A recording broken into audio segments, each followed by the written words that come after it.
pessoal, beleza? Tudo bem? Tudo jóia com vocês? E aí, pessoal, beleza? Tudo bem? Como que vocês estão? Vocês estão bem? Pessoal, estamos aí de novo aí com nossas aulas aí no nosso CHC, o nosso curso de História completo para concursos vestibulares e também pré-militar.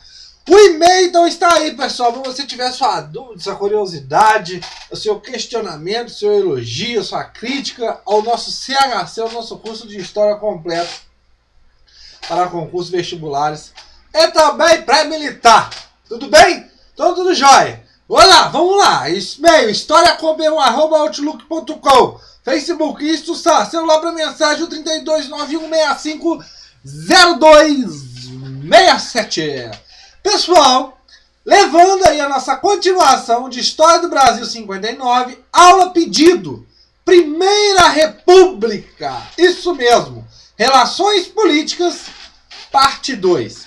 Na nossa última aula, nós falamos um pouco sobre as oligarquias e o coronelismo, né? A ideia do clientelismo, né? do clientelismo, e falamos que as oligarquias se consolidaram nos estados e os coronéis se consolidaram nas localidades dos municípios. Mas vimos também que essa relação da república dita República dos Coronéis fica um termo assim um pouco perigoso de se falar que os coronéis que ditavam as regras. Não, os coronéis eles ajudavam essas oligarquias, eles ajudavam a eleger esses pessoas que tinham que ser eleitas, manipulavam os votantes, mas da mesma forma que em algumas regiões você tem uma grande força desses coronéis, em outras regiões nós observamos que esses coronéis eram subordinados a essas oligarquias, ao governo do Estado. Como nós já vimos no Partido Republicano Rio-Grandense e no Partido Republicano Mineiro. Ou seja, aquela famosa frase, se não está no Partido Republicano Mineiro, então que Deus te ajude. Beleza? Tudo jóia? Então, continuando aqui, hoje falaremos de uma participação agora, dessa influência, dessa participação de alguns estados, de algumas regiões dentro dessa política da União. Tranquilo, pessoal?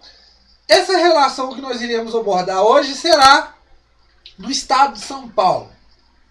É muito interessante, pessoal, nesse momento, a partir aí de fevereiro de 1906, que nós vamos falar aí, está sendo firmado, nesse momento, em 1906, o tal do Convênio de Taubaté. Professor, o que foi o Convênio de Taubaté? Calma, nem expliquei ainda o que levou ao Convênio de Taubaté, não vou falar ainda o que é o Convênio de Taubaté. Beleza? Mas, primeiramente, vamos tentar aqui criar um raciocínio bem elaborado para chegar até o tal do Convênio de Taubaté, que é muito importante. Primeira coisa, nós temos que observar o quê? O papel da União. O papel da União, pessoal, era simples. Era qual? Ele era regular a política monetária e cambial e também definir os rumos financeiros do país. Uma coisa aí tranquila aí que se pode ser feita aí de olho fechado, né? É uma coisa bem complicada, né, pessoal? Lidar com esse troço aí. São Paulo, pessoal, ele vai ter uma grande autonomia, vai ganhar uma grande autonomia e um grande prestígio na política brasileira. Por causa de quê? Lembrando, agora estamos falando do ciclo do café, que nós já vimos falar aqui dentro do CHC, o nosso curso de História completo. O que nós temos que observar aqui, pessoal?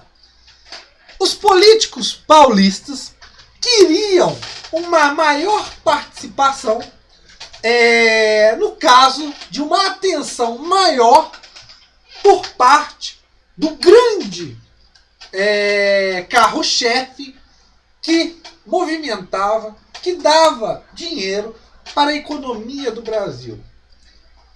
Lembrando, não era o único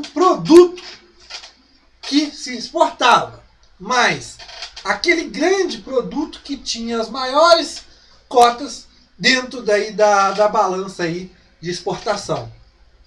Ou seja, esses políticos paulistas, eles queriam uma maior atenção sobre a valorização do café. É interessante, pessoal, que a economia paulista ela é diversificada dentro aí da Primeira República. Só que a grande parte da elite paulista, né, um dos grandes nomes ali, com grande dinheiro, estava o quê? Essas famílias estavam dentro do quê? Das fazendas de café. Então, essa diversidade da economia paulista existia, sim, mas a grande parte da elite paulista, as pessoas que tinham mais dinheiro nesse caso, eram as pessoas que tinham a fazenda de café. Beleza, pessoal? Então, nós vamos observar que esses políticos paulistas vão fazer de tudo para a tal da política de valorização do café. Pessoal, é interessante nós observarmos aqui. A partir de 1890, nós vamos ter um grande crescimento na produção de café. Você tinha café sendo produzido até em pé de laranja, né? De tão grande que aumentou essa crescente dessa produção de café. E esse crescimento na produção de café leva, de uma forma ou de outra, numa grande oferta de produto. Logo, essa grande oferta de produto leva ao quê? A preços baixos. Então, nós observamos aqui a partir de 1890 um grande crescimento na produção de café e, consequentemente, uma grande oferta. Essa grande oferta, pessoal, de uma forma ou de outra, abaixava o preço do café. E isso prejudicava diretamente esses...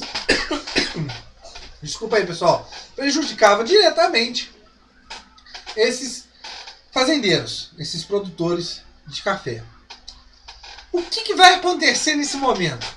Em fevereiro de 1906, é feito o tal do Convênio de Taubaté, que se realizou nessa mesma cidade, Taubaté, por isso o nome, o tal do Convênio de Taubaté. Ou seja, nós estamos aqui na chamada política de valorização do café. Esse marco aqui, pessoal, é de extrema importância vamos dizer assim, na figura-chave que era São Paulo entre as federações, entre os outros estados. Você tem aqui, nesse Convênio de Taubaté, o apoio de Minas Gerais e Rio de Janeiro, mas o que seria esse tal Convênio de Taubaté? Como eu já falei, nós temos aqui uma grande oferta de produto, o café. Consequentemente, os preços tendem a cair. O que você observa? Que estava prejudicando esses fazendeiros. Então, a solução é ter uma política de valorização do café. Vamos valorizar o nosso café. Consequentemente, você tem o tal do Convênio de Taubaté em fevereiro de 1906. Ou seja, foi uma intervenção do governo central. O que seria dessa forma? O governo teria que adquirir empréstimos, aí vamos dizer aí em libras esterlinas, 15 milhões de libras esterlinas, para quê? Para a compra desse café em excesso e, ao mesmo tempo, para estabilizar essa oferta. O que nós temos aqui? A formação dos chamados estoques. O governo comprava uma grande parte do café para, ao mesmo tempo, esse café diminuísse a oferta dentro do mercado e, consequentemente, elevar um pouco mais o preço da saca de café. foi o principal meio arranjado nesse momento. Adquirir empréstimo, o governo central comprar esse excesso e, numa oportunidade que tivesse no mercado exterior, ele vendesse esse estoque. Beleza, pessoal? Mas, em 1908, você tem o presidente Afonso Pena fazendo um novo apelo ao Congresso Nacional, levando uma mensagem de uma política de valorização do café para o quê? Mais um empréstimo estrangeiro. Ok. Mais aí 15 milhões de libras esterlinas. Esse projeto é aprovado sem emenda, pessoal.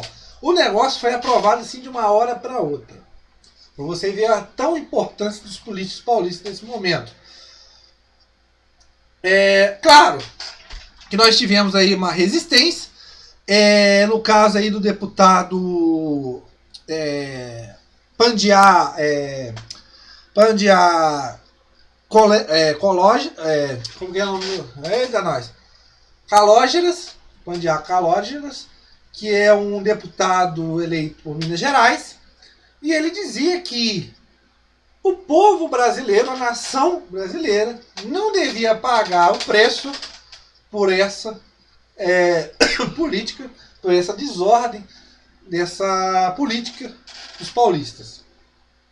E também tem a resistência no caso de que você via uma maior atenção do governo central para São Paulo do que para os outros estados.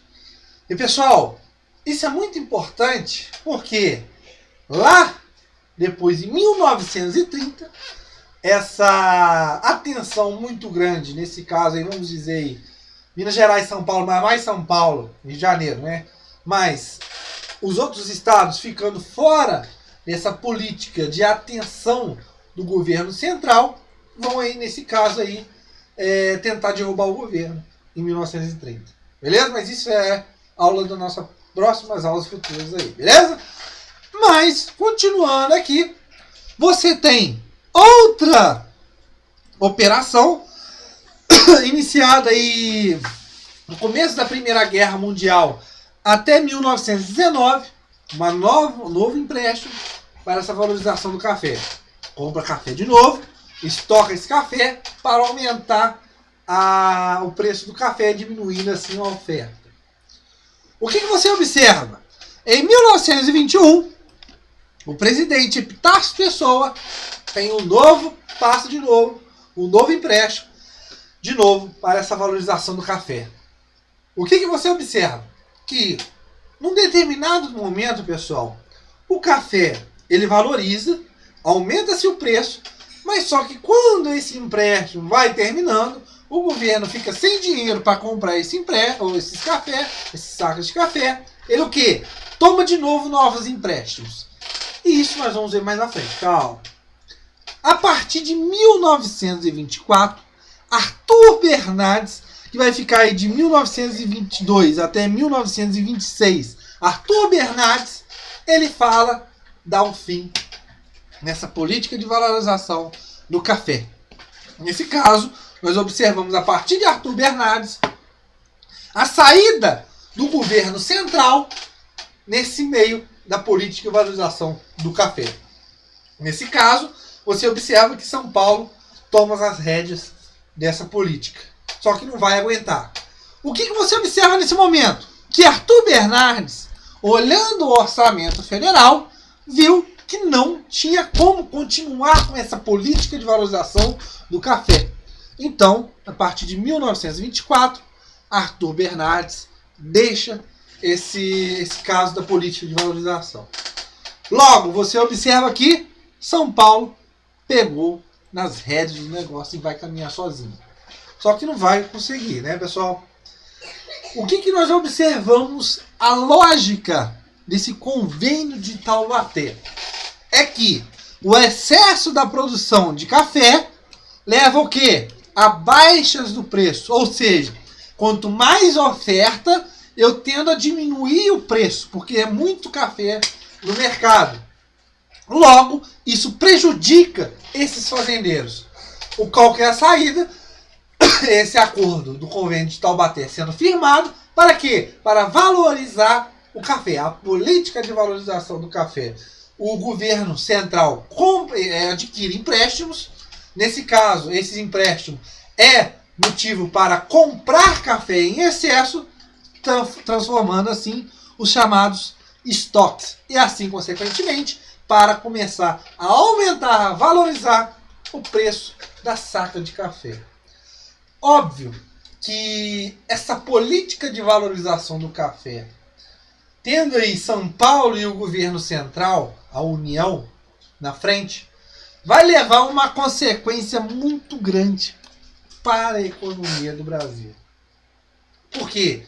São vários empréstimos que o governo está adquirindo. Tranquilo, pessoal?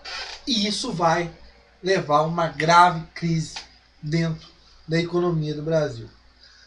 Então, nós chegamos aí ao final dessa segunda aula sobre relações políticas na Primeira República. Antes de nós continuarmos falando dos nossos presidentes que tivemos até 1930. Tranquilo, pessoal? Nessa chamada República Velha. Então, na nossa próxima aula, continuaremos falando mais sobre a história do Brasil. Beleza? Continua aí no nosso CHC. Valeu, pessoal. Um abraço.